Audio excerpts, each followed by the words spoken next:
At a time when so many of us feel like our connections with people are distant and conversations are surface level, really engaging with each other takes intention.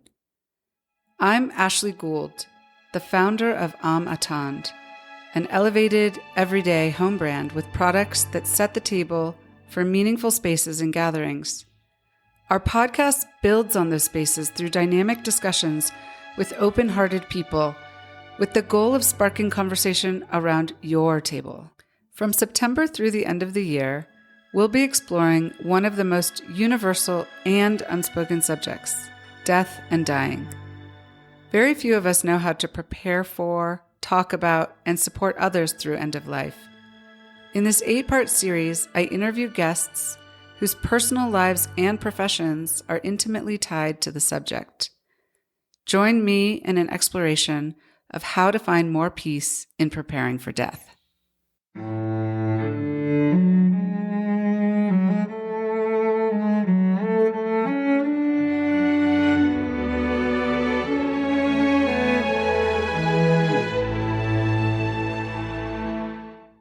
My guest today is expert facilitator Dan Bulf, who shares his experiences running death cafes, gatherings where people come together over coffee and cake to discuss topics related to death, dying, and mortality in a supportive and open environment.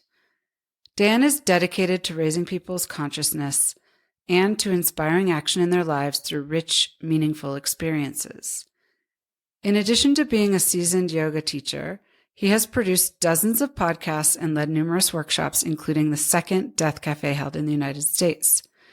Since that beginning in 2013, Dan has guided many conversations about death at hospitals, senior centers, senior living communities, and local organizations.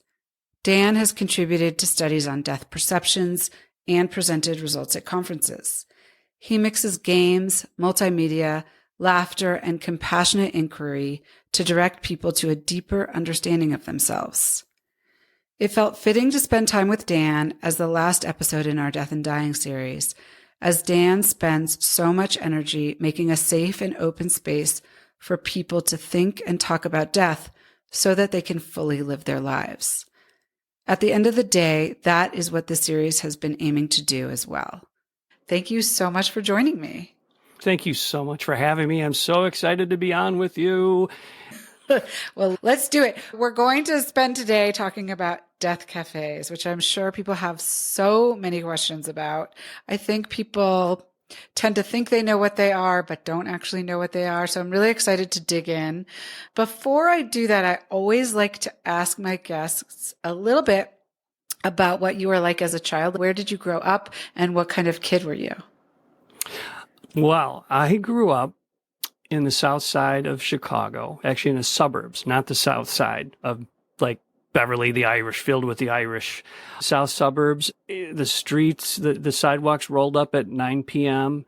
It was a quiet little community, and I was a good boy. I was the good boy of the family.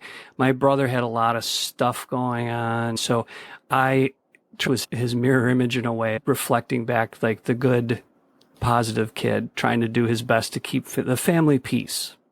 Were you the older or younger? I was the younger. Yeah, I was the younger. I was the youngest. I have a couple of steps as well. And so I was the younger, but I living with my brother and my mom, surprise child of the 70s, a child of divorce.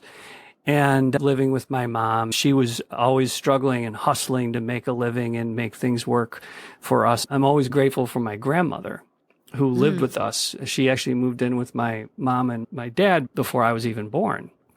And she was really a rock for me. She was a steady presence. She was there when I came home at lunch and had SpaghettiOs with hot dogs ready for me at the table, or a bologna sandwich on the whitest of white bread.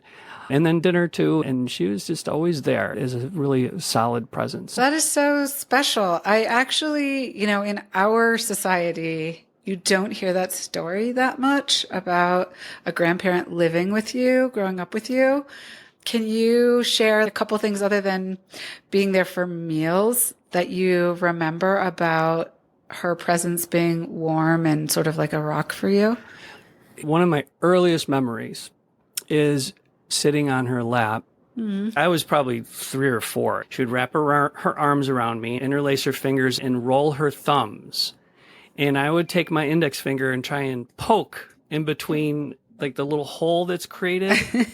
And I would try and poke and not get touched by the thumbs that were spinning around. And that was just, that warm embrace, that just light fun. And that's one of my earliest and probably my warmest memory of just being loved as a child. That was really amazing.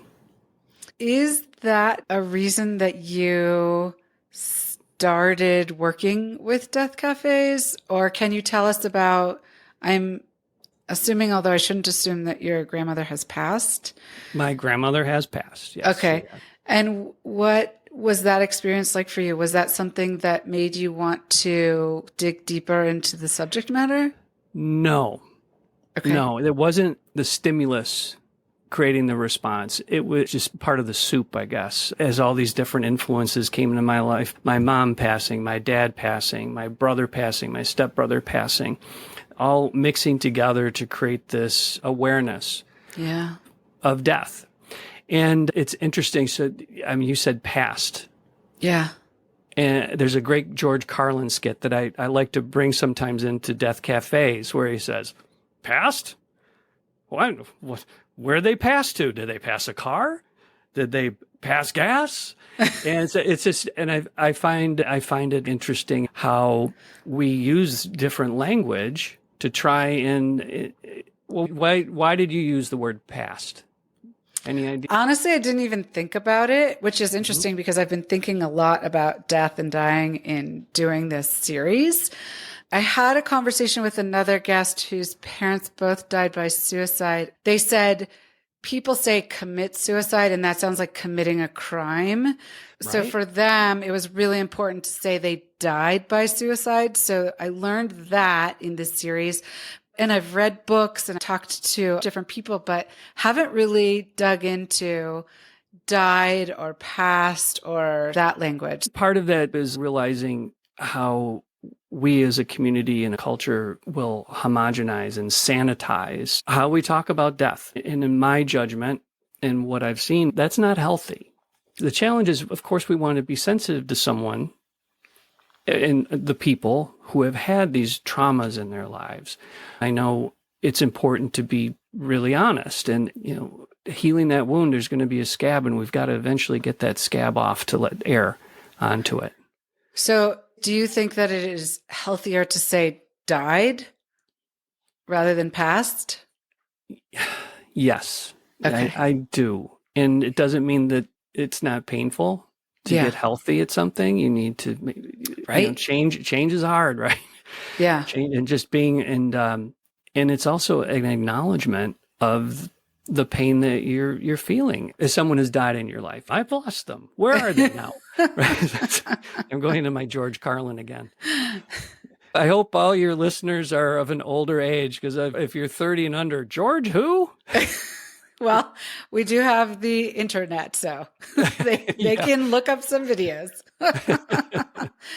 Okay, so it sounds like a number of people very close to you died. I don't know if it was in close proximity. My dad, my mom, and my brother all died within 18 months of each other. That was a very challenging time. That was hard. I would say so. A lot of loss and... surprise, surprise, as family relationships can be. My relationships were not the best with my parents and my brother. My stepbrother came later. Starting with my mom, I went out to be in Seattle with her when she died. I hadn't seen her in probably 2 years. It was very healing for me and for her. I'm not going to say I think for her. No, it was for her. And I was there with my aunt as well. Just being with her in that time was very healing to make that final connection. Have you read the book, The Four Things That Matter by Dr. Beilock, Ira Beilock?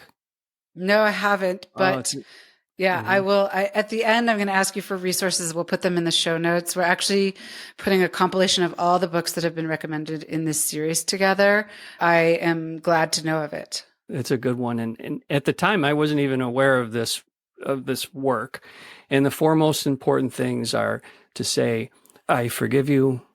Please forgive me. Thank you. I love you. Mm-hmm. And she got to say all those things. Yeah. And so did I. My brother came out and we were around her bed in the hospital, and she started speaking to her biggest regret. It was, I wish I could have been a better mother. And it's like, oh, the truth and the poignancy and the pain and the realness still hits me today, 15, 20 years later. And just to redirect back to Death Cafe, that's the kind of story that people will share. And it's healing, get it off your chest to share and connect with other people. And whenever I share that story, I have people around me saying, I had a similar situation. So there's that connection and community that's created, and I am not alone. Yeah. That's a big part of what the Death Cafe is. So let's go back to logistics. Like, where does a Death Cafe happen? How do you sign up for it? Could you find one? Can everybody find one in their community? Maybe let's start there. Ashley, you could even run one. Anyone is invited to facilitate, to run a Death Cafe. They ask that you have some idea of how to facilitate a group, and it boils down to listening and holding space. There are ground rules that are set up. That's important to creating a safe space, a container for people to be in and share. Setting ground rules, confidentiality is a big one, especially in Death Cafe. It's sort of like Vegas rules, right? The idea is that you share your experience. Let's say, Ashley, you share your experience around someone in your life. I'm not going to go out and say, Ashley said this and this. What I'll do is I'll go out and say, one of the people in the group had this experience, and it really touched me because it made me connect to that softer part of myself that is wounded and fragile and vulnerable. I really appreciated that person sharing that. So I'm not going to tell your story. I'm going to tell my experience of the story. To me, that's what confidentiality is about in a safe container. And how long does it last? Is it like an hour? It's an hour and a half to 2 hours. They recommend 2 hours. It can vary. A lot depends on the size of the group. And if you have a big group, one time, the first Death Cafe I ran was 60 people. Oh my goodness. That was a big group. Quite large. It was really quite a dance as the facilitator. We did pairs. We did groups of 6. Each stage would be an opportunity to connect with someone and share what you were experiencing. It's like a pulse, a balloon, in and out, a breathing. The container has a life of its own, a breath. To allow that to expand and contract is a balloon, not let it pop, but also not let it completely deflate. Right. So that's a bit of philosophy around facilitation from my point of view. There's a website, deathcafe.com. You can go to, and they have a program manual that you can download and use. You can plan an event and upload it on their site. They recommend at least a month in advance to get the proper exposure. What I've done is just work from in the beginning, working Facebook.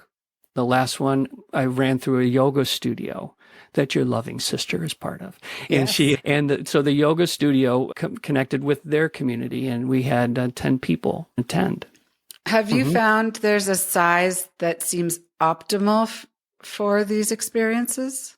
I personally like 10. Okay. 10 to 12. Now, it's a little selfish because it allows me to actually connect with every person all the time. If we break up into pairs, I can still connect with people in their pairs. Yeah. A group of 60 was very challenging, and I partnered at that time, the first Death Cafe we ran with a woman named Vicky Noe. You should interview her. She's written a series of books on friend grief and how friendships, if a friend dies, it's discounted versus a family member. Yeah. But it can be just as impactful. And I remember we talked about that a bit, that first cafe. I like a little smaller group because it's more intimate. One time it was a conference. I had 500 people. We ran a little mini Death Cafe Phil Donahue. I had a remote mic and I'm running through the audience. And how did that make you feel? And who is this person? And running around. I really enjoyed that experience. It was fun. These can be fun. It's not all a drag. Yeah. Although Well, there are many tears. of course. And, my whole goal in doing this series is that I think so few of us think or talk about death when it is the most inevitable thing in our lives. If we read about it, talk with people, think about it, plan for it, we can have more peace when it comes. And we don't know when it comes, right? We don't have the luxury of knowing that. I hope we can sort of remove the stigma from talking about it. And I think that's what you're doing. Well, there's another important thing of the Death Cafe that made it really different than just a group getting together. You have coffee and tea and cakes and cookies. You sit down in a coffee shop. The first one I ran was in this coffee shop. We jammed all these people in there. But it's just so comfy. They have couches and little tables, making it a really accessible, relatable environment versus a hall or a classroom environment. Right. Yeah. So when did you facilitate your first Death Cafe or attend your first Death Cafe? And how you had experienced a lot of loss within an 18-month period. Was it shortly after that? No. This happened before, but the deaths were really not a stimulus to be interested in the Death Cafe. What I've just always been interested and excited to create environments where people can share and learn and connect and grow. That's my mission. I run a lot of men's groups in the area, and that's something very meaningful to me. The Death Cafes came along. I was running men's groups. I was running father and son weekend. I was a certified fatherhood facilitator, and I was really enjoying that. And then someone from my kids' grade school came up to me, Vicky, who I mentioned earlier, Vicky Noe, and said, Dan, I know you're into these really interesting workshops and experiential stuff, and I've got this thing for you. It's called the Death Cafe. And I said, oh, it's for people who can't hear. Right. I heard what I thought was appropriate. Oh, for people who can't hear. And she said, no, Death Cafe. And I said, wait, what? And she said, yeah, this thing started in England. John Underwood and his mom, Susan, started this, and they had their first group experience of drinking coffee and sitting around talking about death and dying and life, legacy. And that's another key component to a Death Cafe. It's important as a facilitator to me and to the Death Cafe people. You don't get stuck in death. Death is the platform to understand how you are living and how you choose to leave a legacy. Yeah, agree. Yeah. So Vicky said, let's do this. I'm like, yeah, all right. We found the place and got a bunch of people together. It went wild on Facebook. We were the second people to do it in the United States. Really? Lizzie Miles was the first person to hold a Death Cafe in the United States a week earlier in Columbus, Ohio. That was back 1 week. 2000. Yeah, I think that was 2012. Yeah, I know, 1 week. So Lizzie Miles led one, then we led one, and now years later, so first one was 2011, the Death Cafe, official Death Cafe, and over 50,000 people have attended, and it's a worldwide phenomenon. They call it a social franchise, which to me just means it's grassroots. Anyone can run one, anyone can show up, and it's pretty amazing the viral potential for this, and even to go to 50,000 in thousands of locations. Shanghai had one. Yeah. Do people come multiple times, or do they come once? How does it tell us about that? Yes, that's an interesting one. As I was reflecting on my Death Cafe experiences, there's some Death Cafe people who are kind of like junkies. Yeah. My good friend Lydia was a junkie, and she would come to many of them. She's a therapist and loved the energy, the honesty, the vulnerability, and for herself, her processes, going through her experiences. She really enjoyed the experiences, and I co-hosted with her several times up in Lake Forest. She was so passionate about it. And she got a specialization in her counseling practice. She's a grief counselor. Oh, that's wonderful. Yeah. That is wonderful. Okay, so how frequently do you hold them? So I had been holding them once a month. I did that for about a year, and the energy seemed to be petering out. It was a lot of time and effort, and it was a part of my business of creating experiences. And it just wasn't, I was running about once a month. I was having 3, 4, 5 people. Eventually, I needed to move on. So there was a time, probably a 3 or 4 year time frame where I didn't run a death cafe. Mm-hmm. The last year, inspired by Lisa, who owns the Heaven Meets Earth yoga studio in Evanston, she's like, Dan, you've got to run one. You would be so great at it. I said, I'm pretty good. It's meaningful. So I did. And we had 10 people come out. My intention is to continue running them now. I've gotten back into it. And for me, and this is part of Death Cafe's format, is that it's nonprofit. You can ask for donations, but it only to support the coffee, cake, and tea and cookies. Okay. And potentially the venue. Okay. Yeah. So it's a big part. And I assume we've talked a little about what people get out of it. I want to talk about what you get out of it. It sounds like you're good at facilitating, whether it's for fatherhood or men's groups. It doesn't have to be about death necessarily. Is there something specific you get out of doing this continuously that helps you think about death, think about life, or process information? Or is it just connecting to other people? All of the above? All of it. A big part of it is my goal, my mission, and working towards fulfilling my mission. Of course, mission is really never achieved. It's always out there, working something always to work towards more. And I have to tell you, of all the formats that I facilitate, men's work and fatherhood, now, and the Death Cafe is by far the deepest people go. And I love that about the Death Cafes. People will think I'm crazy at the end of this. It's so much fun planning these for me. Now, a Death Cafe typical format is you put a question out there and let it evolve. I like to create a stimulus and then offer up the responses. One of my sessions was focused completely on Forrest Gump. We took little segments of Forrest Gump, so when Bubba died. Right. When Mama died. Yeah. When Jenny died. Mm-hmm. And I created a context around that. So when Bubba died, a friend died. When your parent dies, when it wasn't his spouse, but it was his spouse. That's right. When your spouse dies. So when Bubba died, it was about how do we respond to death. When Mama died, I created a conversation on how do we choose to live. And when Jenny died, the conversation was about legacy. If you remember towards the end of the movie, their son put a letter he'd written on her grave. And so the process I created was, what would you write in that letter? And we actually did that.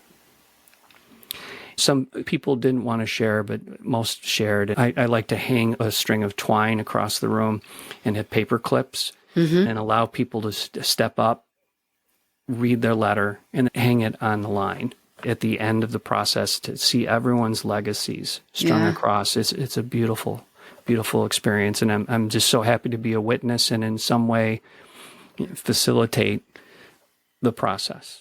I mean, that's so beautiful. One of the people that I spoke with in the series, her name is Susan Turnbull, and she works specifically on legacy. She calls them ethical wills, and that term actually comes from Judaism. She's not Jewish, but it's just intentional communications. And her entire practice is focused on helping people create these intentional communications. For some people, it's very long. And for some people, it's bullet points. Her point is just get started. And it doesn't have to be long. It can be a lifelong endeavor. You can add to it over time. Things change. And it sounds like you have some of that in some of your sessions, but that each session is different. I try and make each session different. And I have a couple of gambits or processes that I try and put in every session. One of which is in the very beginning. I have an emotion wheel, and it's like a pie, and each pie is a different emotion. So anger, sadness, shame, neutral. I always put other too, and as you walk in, and the big question is, how do you feel about death? You got to have fear in there. Right. Fear is in there for sure. I think I should change the proportions. That should be at least a quarter of the. Yeah. And people, and I give people a little sticker and they stick it on and they talk with each other a little bit about that. And that's the first question when you come in and sit down. I pull that poster in and I said, okay, let's talk about this. So we say your name and how do you feel about death and where's that coming from? Yeah. And that's the invitation to bring in someone you love who has died. Yeah. That's the opening. So there's deathcafe.com, so people can learn about it through that site. Or if their yoga studio or something happens to be encouraging this, how are people finding out about them and then deciding to go? See, there are some people who think, I don't need it, or it's not for me, or I haven't lost somebody, but we're all going to die and we're all going to lose somebody that we love. Or somebody that we love will die. I'm going to try to get better at this. What's the mortality rate for humans? 100%. So, but I think one of the biggest things, and I don't know, I mean, you have people self-selecting to attend, but one of the biggest things is just denial, right? That we don't want to think about it. We don't want to talk about it.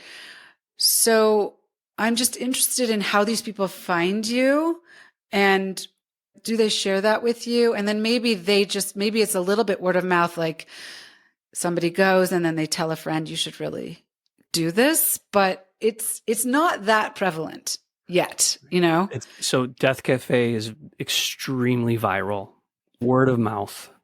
You'll see stuff pop up on Facebook if you happen to be friends with someone who's running one. That's a big part of showing up. But there are a lot of other formats out there too. Have you heard about Death Over Dinner? No. So Death Over Dinner is another format from a professor out in Washington, Michael Hebb. Similar format to Death Cafe, but more rigid. He has a whole process outlined. Get some friends together for dinner. Have wine. Eat. And then poems are read. And he has a response to them. Music is played. There's another way. There's a lot of different ways to connect to the reality of death in a safe, comfortable way with friends and people who care. And that's the critical piece to this. You need to feel comfortable. Sometimes, and I think the Death Cafe is great for this, it's a group of strangers. People feel safer for this discussion among strangers. I will always invite couples, whether it's like mother-daughter or husband-wife, to separate in the conversations. And that enables them to be freer with what they say. There's a worry about it's going to come back to them. And they want that confidentiality, that privacy piece. It's just going back to couples and people coming in or not coming in. There was one couple that came in, the wife walked in. She was so excited. Oh, this is going to be so great. I need and I want to talk about death and dying. And she had her husband. Her husband didn't say a word. They sat down. And we went through the first process. And they come to him. So what was your button? I'm an atheist. I don't, this is just all, he actually said bullshit. Can I swear? I'm channeling my dad there too, I think. It's all bullshit. And I said, that is so great. Tell us more about your perspective on how this is all bullshit. And then he wouldn't stop talking. It was just, that might have been my most brilliant facilitation moment. That's great. Tell me more. Yeah. And it's for everybody. It just takes the courage. And I mean, it's painful. Courage to step in. Do you find that people come with an agenda like, I want to process this, or I'm focused on that, or is it more general? It's definitely more general. People walk in and they're carrying their weight. They've got their burden. They've got their grief with them for sure. But to be clear, death cafes are not grief counseling. Right. That's so important because I had, related to this question you're asking, I had, one time I had a woman walk into a senior center and, one of the ground rules, this is not grief counseling. You can have some expression of grief. Yeah. But I can't process this. I'm just a guy to hold the group together. And she got so mad. What are you talking about? That my daughter died. And say, oh, my daughter died 3 years ago and I just need help and I can't get over this. I felt for it and I was really glad she made it through. I hope that she found some peace from the experience. At the end, she didn't storm off. She stayed. And participated. And so I just bless her on her journey. She loved her daughter so much that she just had to hold on. She couldn't take the loss. And I think that is a very common experience. Mm-hmm. So if it's not grief counseling, it is, I think this is what I wrote down, and you can tell me if this is correct, is that it is to increase awareness of death with a view to helping people make the most out of their lives. Yes. Okay. That's like, that's to me the perfect. And it also reflects all over my personal life, whether it's men's groups or whatever. Just get real. So awareness is the first piece. When we jump ahead, a note you had sent me talked about death positivity. Yeah. So for so many people, that's not a jump, that's a leap, right? Like you're going off the edge. Right. And my goal and what I want is just, we can just, as a group, and I maybe can help lead this, a little piece of new awareness around how this is showing up in our lives. That can lead then to healing, to forgiveness, to gratitude. Mm-hmm. And that's, to me, the ultimate expression of a life process is ending in gratitude. Even through all the trauma and terrible incidents and whatever we experience, if we can come to that. And I think that just about every major religion comes to that end of gratitude, nirvana, consciousness. Yeah, which is a more uncomfortable place to sit. Mm-hmm. Yeah, and a more meaningful one. So.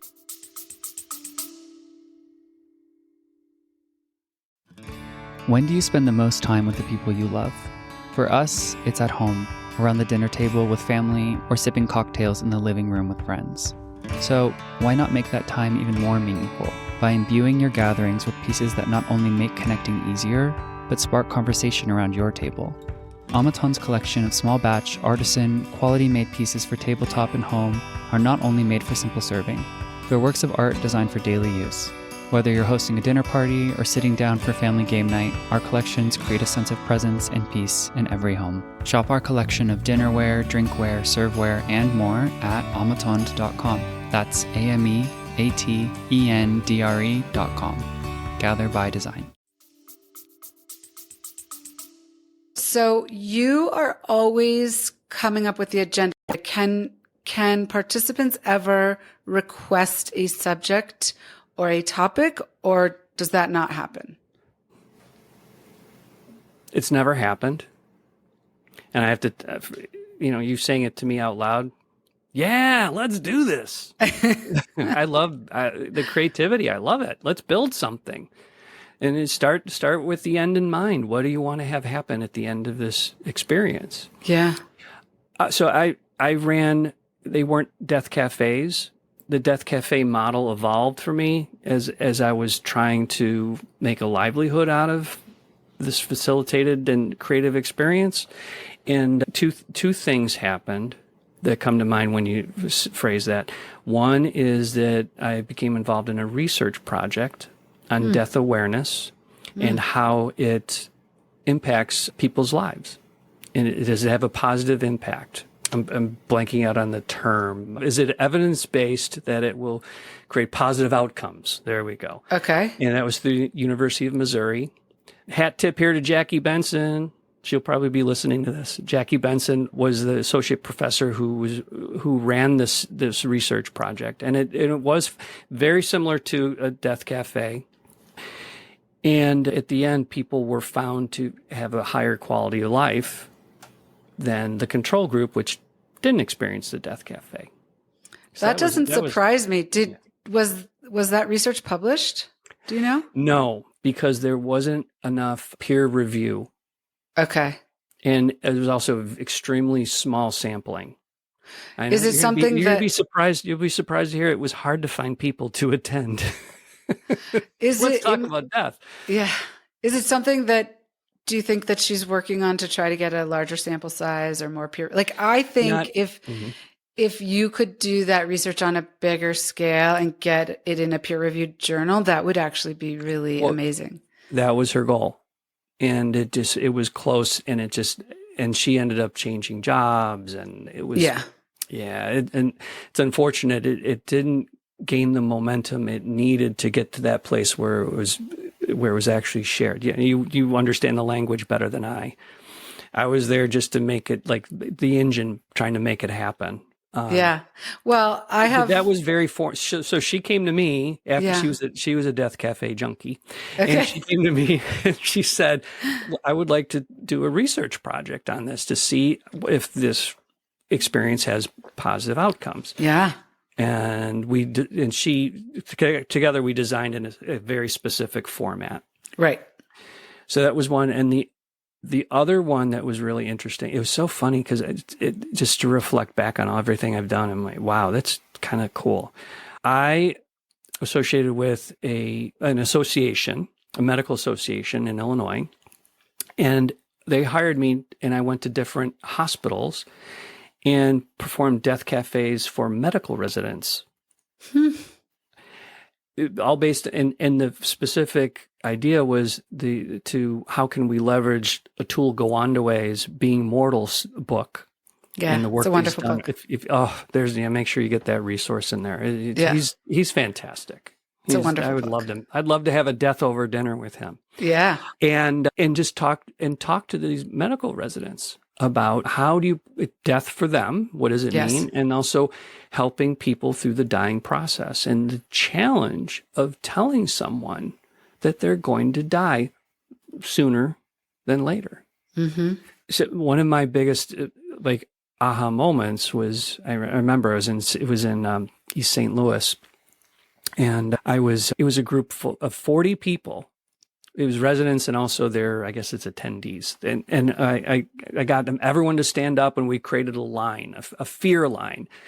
So a 5 was you are terrified of death, and a 0 is you have no fear of death. Mm-hmm. And just line yourself up. Where do you fall on that spectrum? And of course, they all huddled over by number 5.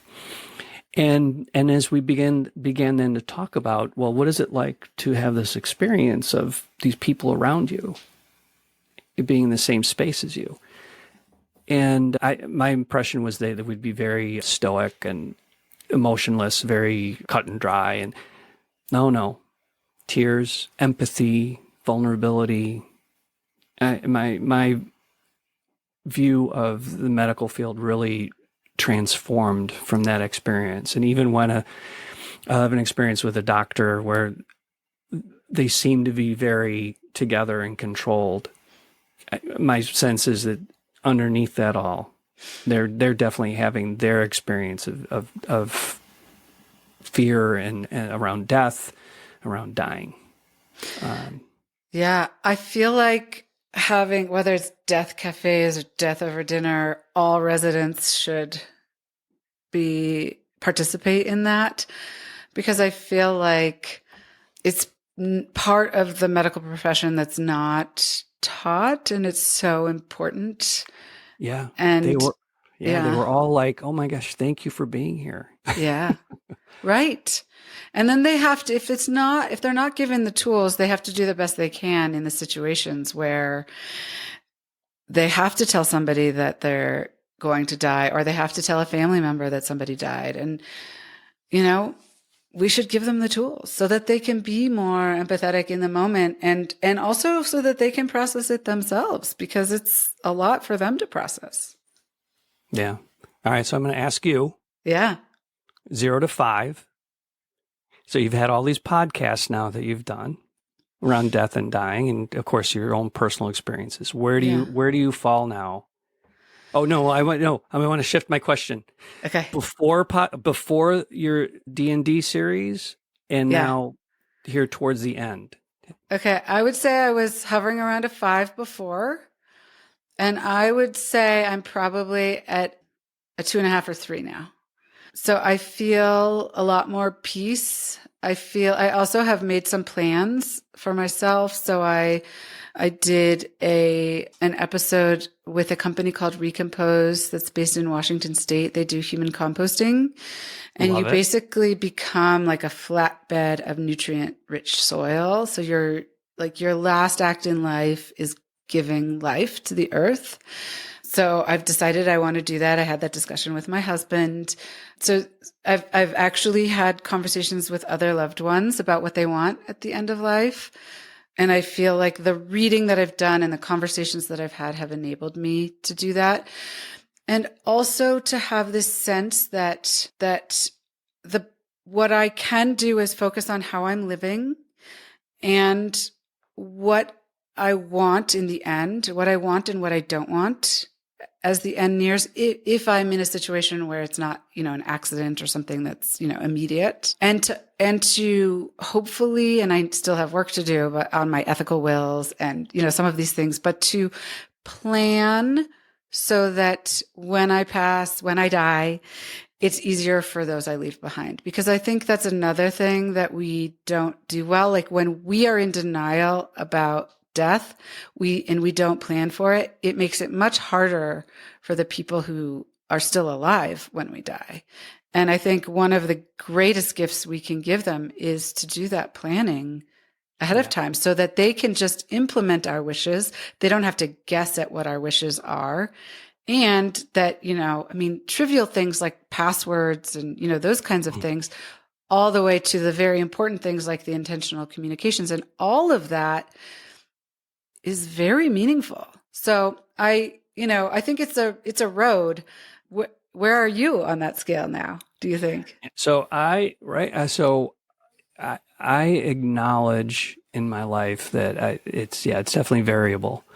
It's back and forth. Right now, I'm feeling like a 2. Mm-hmm. I'm feeling emboldened. I'm feeling far more ready. Yeah. And I have a sense that when the time comes, it's kind of tidal, where I will be awash with fear, and then I'll reground myself and be present and be at a 3. Yeah. Right. And that's okay. Yeah. I mean, it is scary. Yeah. What's next? Is anything next? Is this it? Is this right?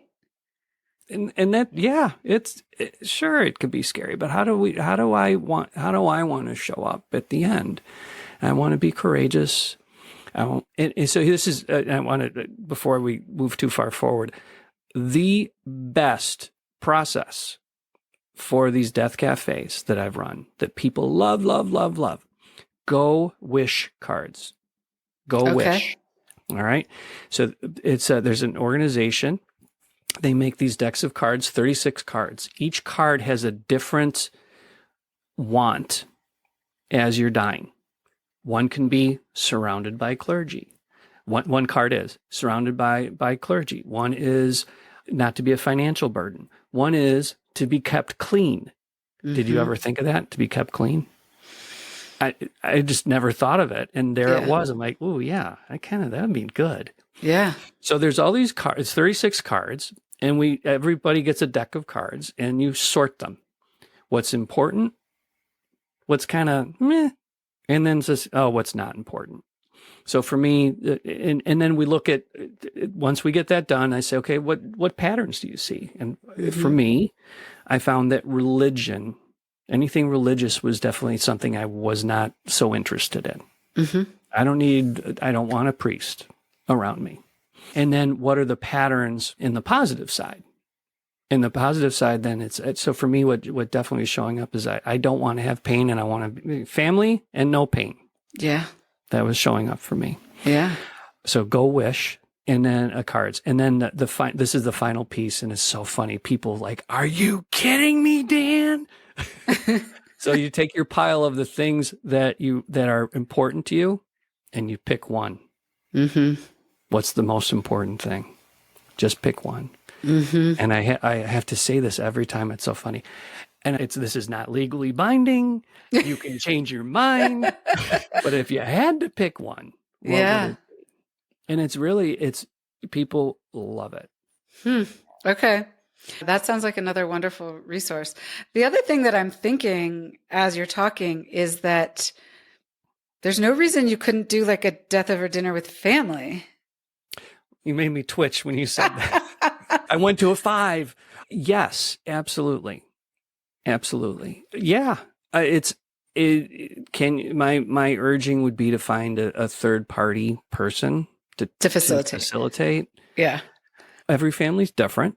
Some families may be far more available and open and ready for stuff, for the hot topics like this. Yeah.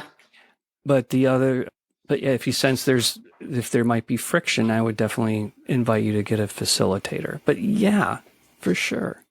Although I remember you were saying something that might be magical about the Death Cafe is that it's strangers and it gives people a freedom.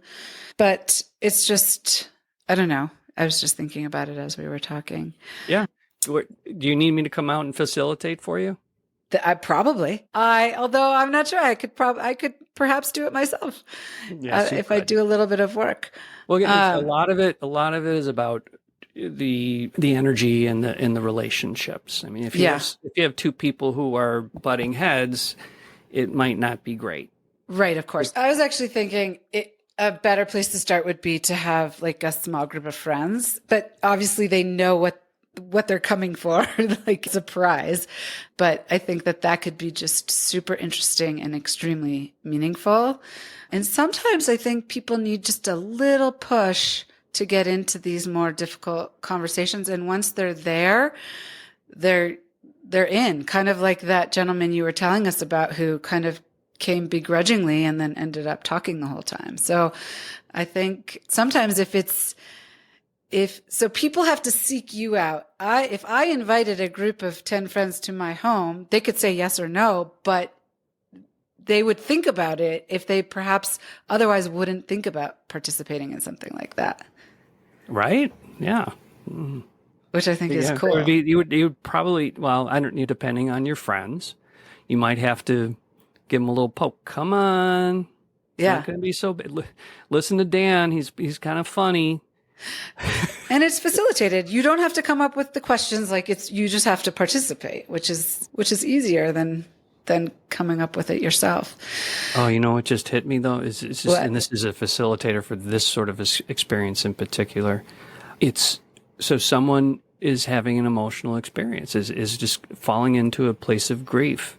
My challenge is to allow them to have that space, to be in that space and be a witness to the beauty of that and to move on.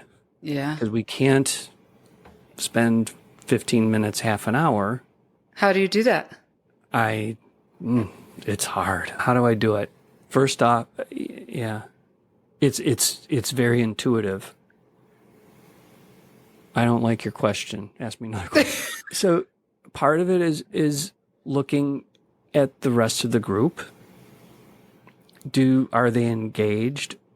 In which case, it's a benefit to everybody. Mm-hmm. Also, it's intuitive.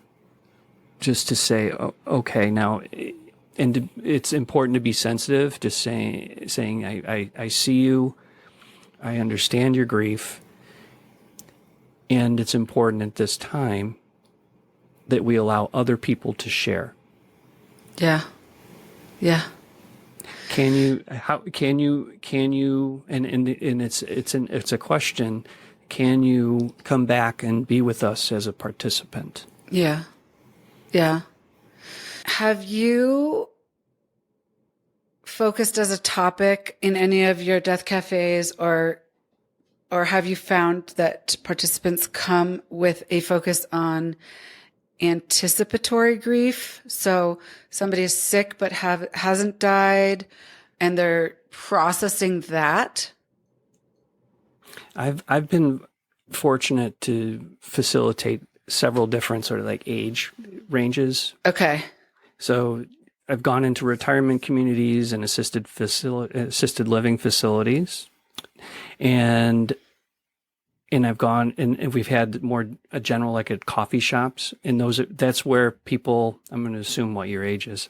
I won't say it out loud, but I don't mind. Your parents, but parents are now aging and coming to the point of dying. Yeah.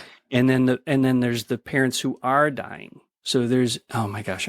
So the question was that anticipation. There's anticipation all over. There's the people who are in their 80s who are worried about their children experiencing their death. There are the children who are worried about experiencing their parents' death.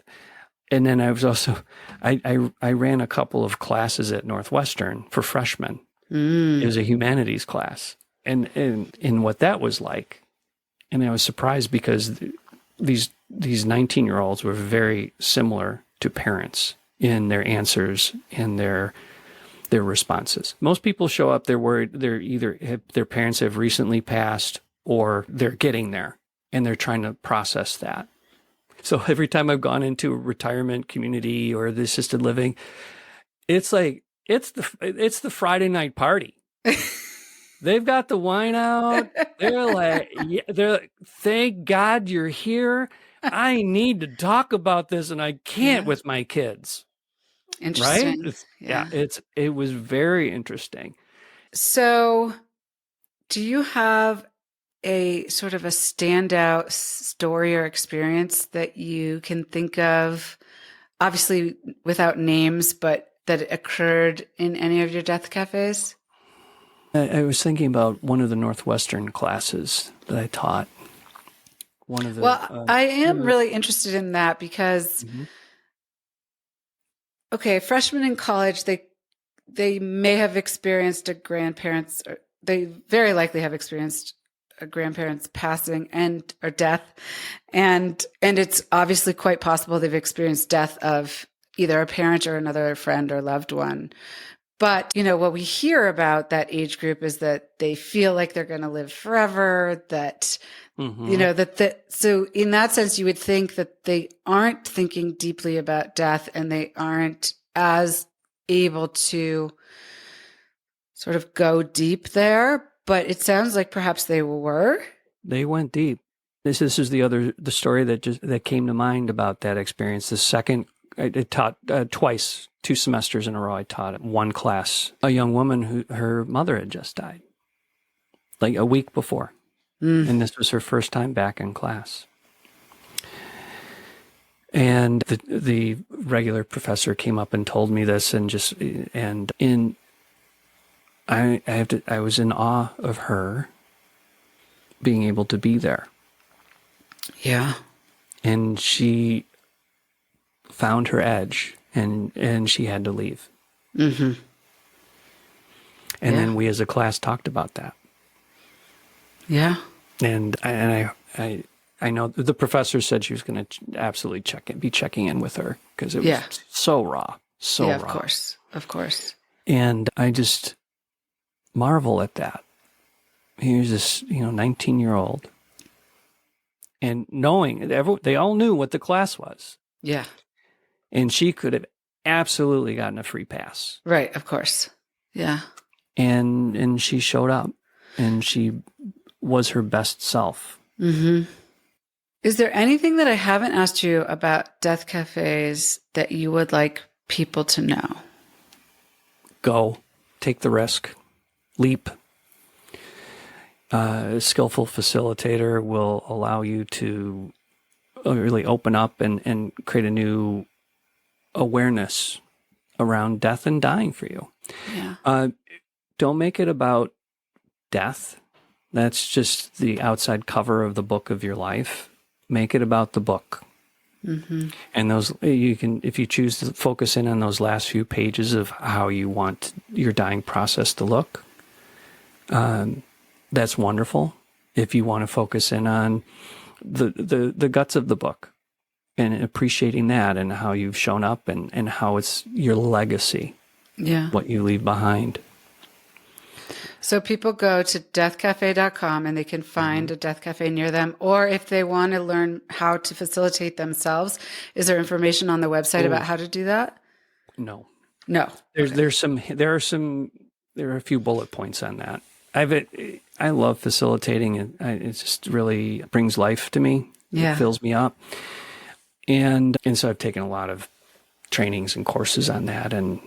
But there are some bullet points. And for Death Cafe, it's not rocket science. It's listening, it's allowing, and it's being vulnerable.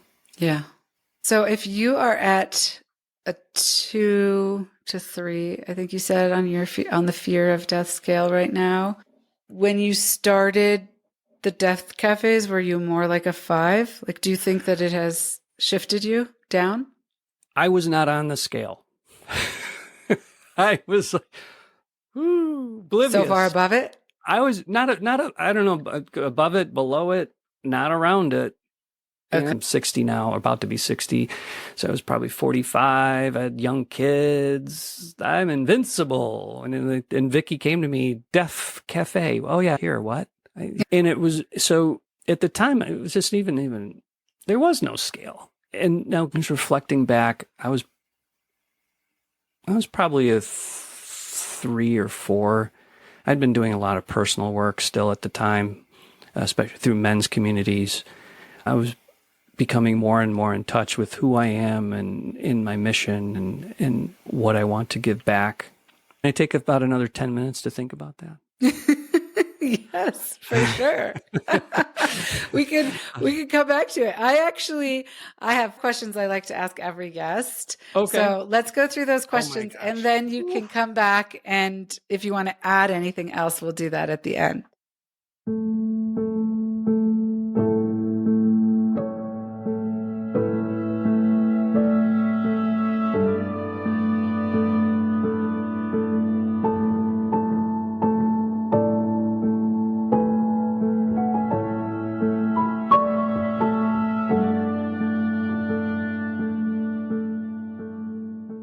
Okay, so my first question... Wait, I didn't have my seatbelt on. It's coming on. Okay.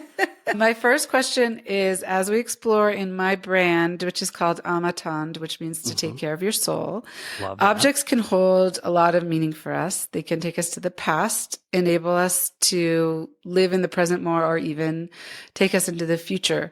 Can you share an object from your life, whether you still have it or not, that holds a lot of meaning for you, and tell us why? I have a small altar. Yeah. And these are people that have been in my life and that have died, except 2 recent additions. So here, these are little portraits that my son drew of me and my wife. Wow, those are beautiful. Yeah, they're really nice, right? He's extremely talented. Wow.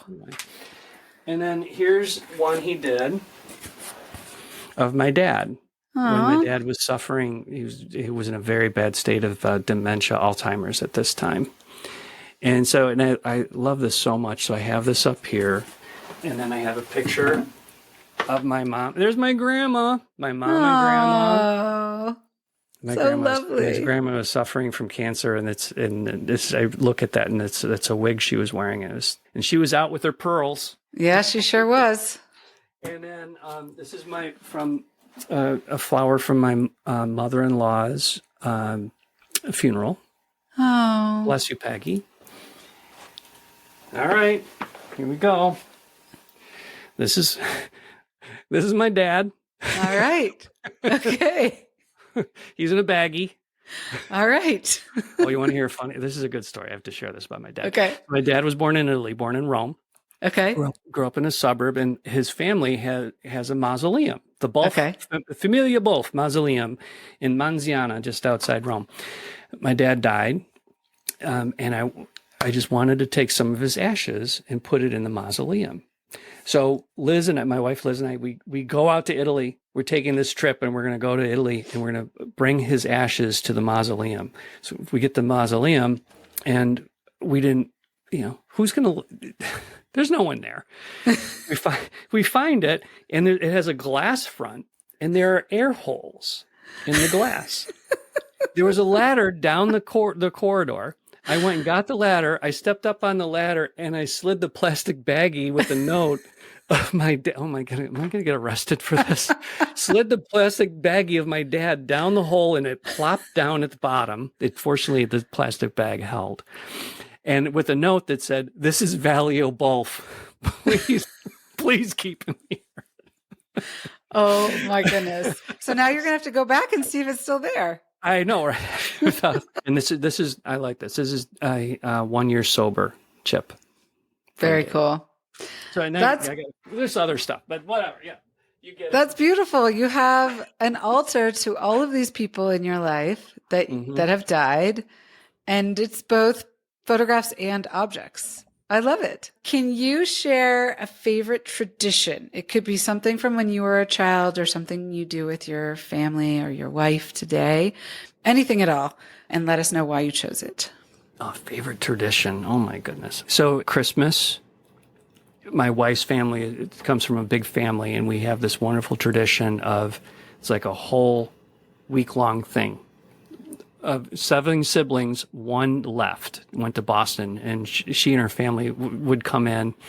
And Christmas Eve, we'd be together, and then Christmas Day, we'd have breakfast. I'm sad because that's changing now that the youngsters are now having their own lives. Right. So this Christmas, and now we've taken to trying to get everyone together down in Florida to spend Christmas down there. And that's really wonderful. It's a new tradition. It sounds like a great topic for an upcoming Death Cafe to talk about the way that our traditions and our lives change with the seasons of our lives. Are you in a phase in your life where you enjoy entertaining in your home? Why or why not? Oh, old man Dan is cropping up with that. What always comes up, I don't want to clean the dishes. Our roles are Liz does the cooking, and then I clean up, and but I love entertaining at home. It's cozy. We have this cute little house. So I do love to entertain, especially with the right people. Yeah. Well, one of the tips that I've heard, and I'm always interested in this because I do feel like we have seasons in our life where we want to welcome people into our home and where we're less available to do that for whatever the reason. One of the tips was to have people help. It was a woman who lives in the South, and she said one of the things moving to the South that was so wonderful is like it's more potluck. So people bring things and then they stay and they help you clean, and you let them help you clean. And think about how many times people say, I help with that. And you say, oh no, it's okay. Mm-hmm. What if you said, great, let's do it.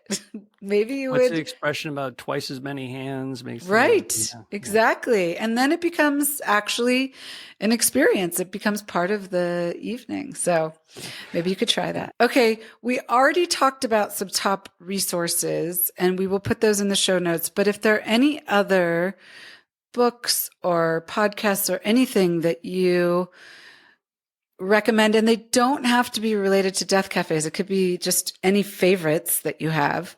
Love to hear them. So Atul Gawande, Being Mortal, awesome. He's such a beautiful writer. He writes for the New York Times as well, and he's amazing. What are some of my other good ones? Ira Beilock. There's a TED Talk that I really love that I've used in sessions. It's called The 4 Stories We Tell Ourselves About Death. By Stephen Case, the 4 stories we tell each other about death. And so I won't tell you what they are because I want you to listen. Okay. But that's fertile soil to grow your awareness and where you're showing up. I just love TED Talks. There's so many amazing people in there. And what were those cards called? Go Wish. Oh my Go gosh. Wish. It makes things so much easier. I tell people, I give them away. If someone comes and says, these cards are so great, I wish I could talk to my parents like this. Here's a set. Wonderful. Okay, last question. And you may have already answered this with what you're doing with the Death Cafes, but what do you do for yourself? Do you have a practice, a habit, or a daily routine that contributes to your success or your well-being? Well, so among my many other things, I'm a yoga instructor. Okay. Which is really a grounding for me and fun and fulfilling. Makes me really living a mission. I have a meditation practice that, again, grounds me, eases me. My meditation practice is more about just being at ease. Yeah. So do you practice yoga and meditation every day? Probably yoga. I teach 3 days a week. I practice 3 days a week. I meditate almost every morning. 10 minutes in the morning when I wake up, I'll sit down and I'm a big fan of YouTube and they have wonderful videos on there. Okay. Wonderful. Tara Brach. She rocks. Tara Brach. Okay. We'll check it out. Well, thank you so much for joining me today. It's been so wonderful talking with you. And we will put all of the things we've talked about in the show notes. Thank you for trusting me. I hope this met your expectations and more, and I appreciate you bringing awareness to death and dying. Well, thank you for doing what you're doing. It's amazing, and you're doing it because you want to do it. And, there aren't a lot of people doing that these days. Really quite special and wonderful. And I've certainly learned a lot. And I have some resources that I'm going to be following up on. And who knows, I might even try my own Death Cafe here in Park City, Utah. Excellent. I'll be there. No, I'll try. Right. I'll start walking now.